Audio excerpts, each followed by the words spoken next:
ഞാൻ അൽഫോൻസാമ്മയുടെ അടുത്ത് വന്നിരുന്ന കുട്ടിയാണ്. പഠനത്തോടൊപ്പം പ്രാർത്ഥിക്കാനും നല്ല സ്വഭാവത്തോടെ ജീവിക്കാനും അമ്മ എന്നെ പഠിപ്പിച്ചിരുന്നു.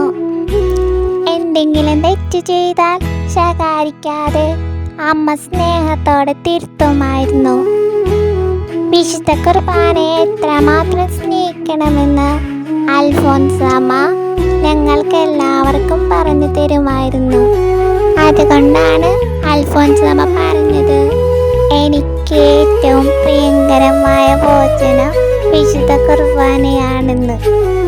ഇന്നത്തെ സുഹൃതം, ഇന്ന് നമ്മുടെ ഹൃദയത്തിലേക്ക് എഴുന്നള്ളി വന്ന ഈശോയെ നമുക്ക് കൂടുതൽ സ്നേഹിക്കാം.